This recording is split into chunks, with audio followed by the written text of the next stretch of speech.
Hello students, today we are going to start chapter history, the making of national movement 1870s to 1947.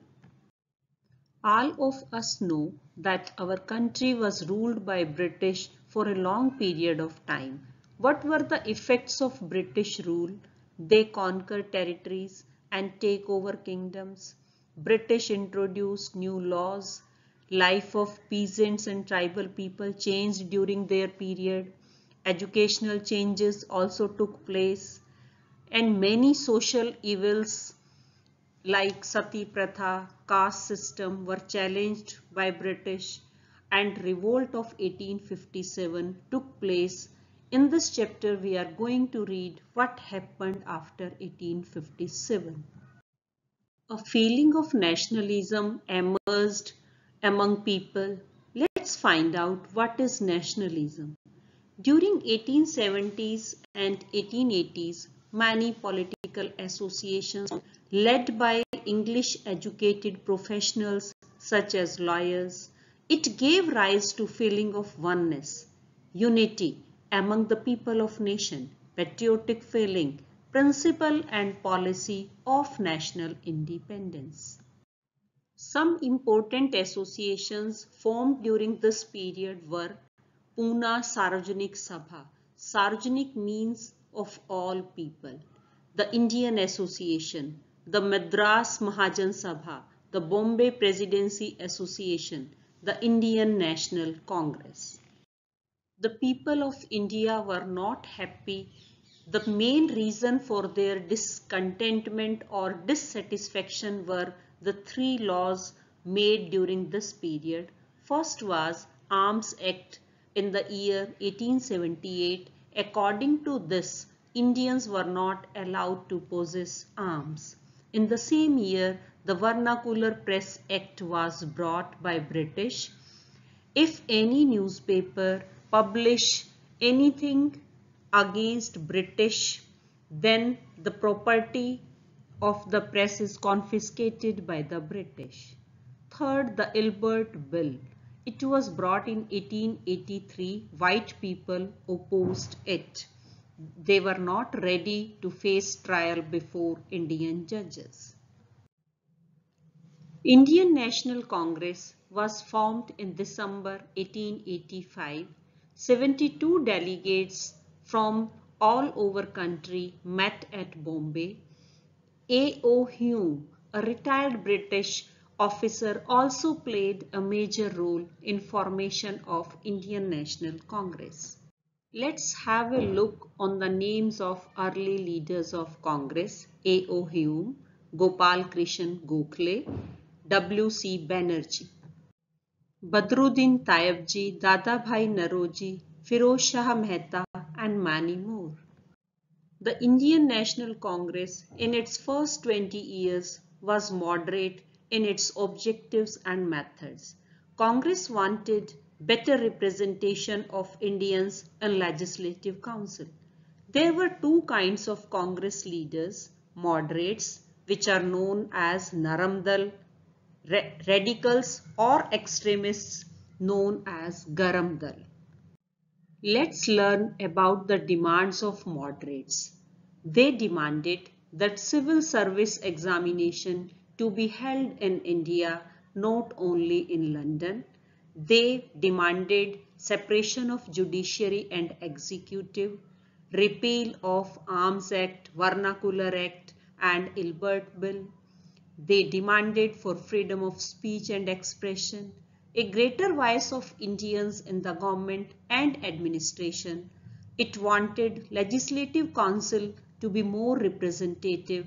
It also demanded that Indians be placed in high positions in the government. The moderate leaders also raised some economic issues such as reduction of revenue, cut in military expenditure, more funds to be given for irrigation. It also passed resolution on the salt tax and raised the issue of forest dwellers, Indian laborers working abroad. Moderates believe in peaceful methods. They believe in politics of prayer. They wanted to develop awareness about unjust nature of British rule through newspaper, speeches and articles. They showed how British rule was leading to economic ruin of our country. They sent their representatives to different parts of the country to mobilize public opinion. They felt that British had respect for ideals of freedom and justice, so they would accept the just demands of Indians. Now, let's know about ways of radicals. By 1890s, critics of moderates, which were known as radicals or extremists, the three among them, Bipin Chandra Pal from Bengal, Bal Gangadhar Tilak from Maharashtra and Lala Lajpat Rai from Punjab. They believed in self-rule, Swaraj. Tilak said, "Freedom is my birthright and I shall have it." They criticized the moderates for their politics of prayers. They emphasized the importance of self-reliance and constructive work. This is the basic difference between moderates and radicals. Three prominent leaders of Congress, popularly known as Lal, Pal, Bal. British were afraid of feeling of nationalism, so they decided to divide Bengal as East and West Bengal in 1905. Viceroy Curzon led the partition of Bengal, which include present-day Bihar and parts of Odisha. British gave the plea that they have divided Bengal for administrative purpose, but the main motive of British was to divide Hindu and Muslim, to split the Bengali people, to curtail the influence of Bengali politicians. What happened after partition? All sections of Congress, the moderates, the radical, opposed it. Large public meetings and demonstrations were held to protest the partition. Movements started in Bengal and other parts of country also. Swadeshi movement in Bengal and Vande Mataram movement in Deltaic Andhra to oppose this partition.